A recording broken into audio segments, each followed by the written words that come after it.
पाएंगे। आपका जनता से बात करने का थोड़ा स्टाइल थोड़ा अलग तरह का है। बाकी नेता आते हैं, वोट मांगते हैं, हमें वोट दीजिए, आप उनको डांटते हो, तुम ये करते हो, तुम इसलिए वोट देते हो, इसलिए देते हो, सुधरो। नहीं, देखिए, मैं उन लोगों में से नहीं हूं जितना आप मुझे जानते हैं कि किसी एक दिन सुबह उठे और इमोशनल होकर आकर ये निर्णय ले लिया कि अब बिहार में ये काम करना है। अगर मैं यहाँ आया हूं तो समाज को हर पहलू से समझने का, जो भी भगवान ने शक्ति बुद्धि दी है, हर पहलू से समझने का प्रयास किया है। और वो सब समझने बूझने के बाद जो मैंने यहाँ पर कम्युनिकेशन अपना बनाया है कि मुझे बात क्या कहनी है। बात मुझे ये कहनी है कि भाई, मैं आकर, जैसा आप कह रहे हैं, मैं ठीक कह रहे हैं कि मैं आके ये नहीं कहता हूँ आप जनता जनार्दन हैं, हमको आशीर्वाद दीजिए, हमको वोट दीजिए, मैं आप जीत के आऊंगा तो मैं आपका ये काम कर दूंगा।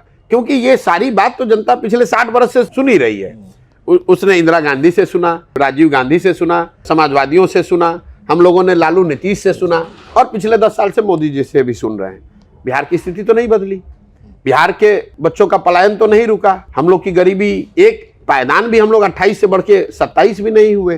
तो कहीं ना कहीं एक नए प्रयास, एक नए संवाद और एक नए विश्वास की जरूरत है, और इसीलिए ये कहा जा रहा है। और ये मैं बात क्यों कह पा रहा हूँ, ये बात मैं इसलिए कह पा रहा हूँ कि मैं इनका अपना हूँ। आप अपने घर में अपने माँ बाप को थोड़े कड़े शब्द में भी बोल सकते हैं, माँ बाप अपने बच्चों को डांट सकते हैं, क्योंकि उनको मालूम है एक दूसरे को कि नहीं, ये हमारा हितैषी है। तो बिहार के लोग ये समझ रहे हैं कि ये लड़का आकर बोल रहा है, लेकिन ये हमारा अपना है। मैं ये बात जाकर आंध्र में नहीं कह सकता हूँ, इस भाषा का इस्तेमाल मैं बंगाल में नहीं कर सकता हूँ, बिहार में कर रहा हूँ, क्योंकि ये मेरे अपने हैं। और मैं उनको बता रहा हूँ कि तुम नींद से जगो, ये जाति और धर्म के नशे से बाहर निकलो, तभी तुम्हारे बच्चों का भला होगा। दूसरी बात, मैं जो कह रहा हूं ये सत्य है। तो सुनने के बाद लोगों को बात तो बहुत कड़वी लगती है, लेकिन सुनने के बाद लोग ये कहते हैं, जब निकलते हैं सुनने के बाद, कि नहीं, बात तो ठीक ही कह रहे हैं, गलती तो हो ही रही है। जो आदमी एक तरह से सोया हुआ है, एक बार जब वो उठ जाएगा, सजग हो जाएगा, तो फिर वो अपनी चिंता खुद कर पाएगा।